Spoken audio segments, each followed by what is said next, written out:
This week, let's build our Op Art cube. So you're going to take your template and we're going to cut it this week and then we're going to glue it together. So in your Google Classroom, you're going to find our virtual art room that we've had for the past 3 weeks.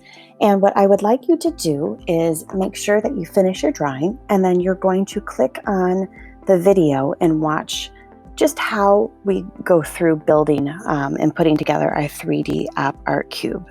So again, on the shelf, you'll see the template. If you need another one, you can print it out, or I had several for picking up in person, and I've emailed them out as well to families. The packet is still there, so you can always finish up your drawing and go over it with either stay-in pencil or over with marker. So looking at our template this week, I have, if you want, right now we've done it on printer paper. So it's thin paper, which is very easy to use and put together. But if you want a little bit more sturdiness, you can glue it to another piece of paper just to make it a little bit thicker. Or, I'm using tag board for this one, which is a little bit tougher as well. You can use anything, and this is only your choice if you really would like to use it. So what you need for this part of the lesson is you're going to need a pair of scissors and a glue stick. Then we're going to be piecing these together. So flip your paper over, and not using a lot of glue, what you need to do is go around the perimeter of your drawing. So I started with going around the outside. I did a big X through it, and then I did another, almost a small rectangle inside. You don't want to take a very long time because the glue does dry. And then try your best to affix it to the other piece of paper and smooth down the edges. At this point, I wouldn't worry if the corners are on or not on because we're going to be cutting those off. So remember to close up your glue stick, put the cap back on nice and tight, and then let's get ready to cut. So using your scissors, and I'm going to keep this, I'm not going to speed this up, is I want you to make sure you do not cut off the flaps. These are the pieces that help put your cube together. And just like when you're working with anything, you don't have to think about following the outside of everything. I work in pieces, whatever's easiest for you. So I sped this up a little bit just to give you an idea of how I went around it, and then I cut in different spots. But try your best to make things smaller and easier and cut it out like that. So now we have it all cut out and in the shape that we're looking for. Make sure that you take your scraps and recycle them, but keep our socially distance. The next step, as you can see, what I'm doing is you want to very carefully fold the tabs. So everywhere that we're going to piece it together, you want to fold that. So I'm trying my best to bend it and slowly pinch on the edges there. And again, if it's not a perfect fold when you put your cube together, it may not fit exactly the way you want it to.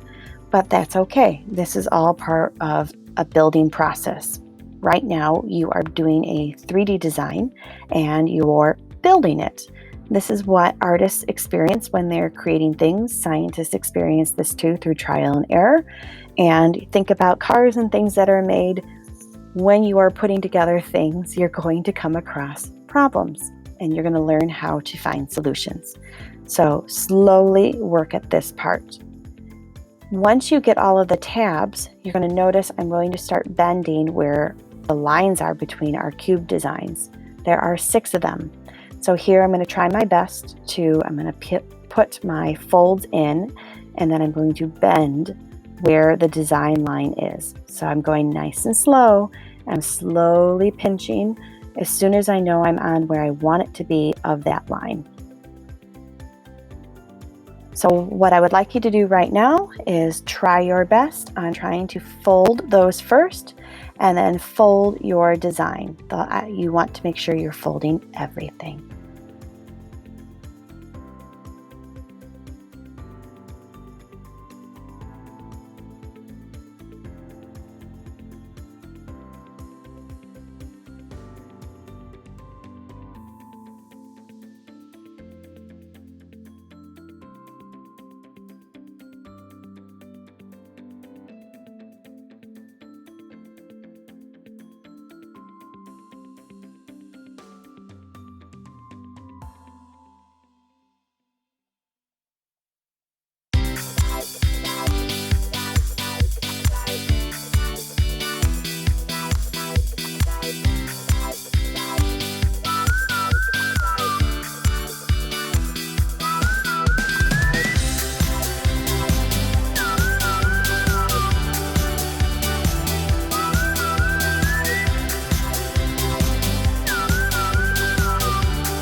One thing I want you to notice is I have been going through and re-gluing areas that the paper is coming off. So if on the tabs I need to add a little bit more glue, I've been doing that.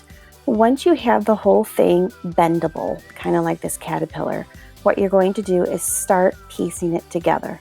So you're going to do a little bit of a glue stick on one of the tabs, and then you're going to slowly push and hold it so that it really stays. You got to hold it for a few seconds at least, and you're going to do that with each tab. If you try to do this and do all 3 or 4 at a time, it's not going to stick and it's going to constantly come apart or pull apart. So you need to do one at a time, put your fingers inside the cube, and you're pushing from both the inside and the outside gently enough so that way it starts to hold.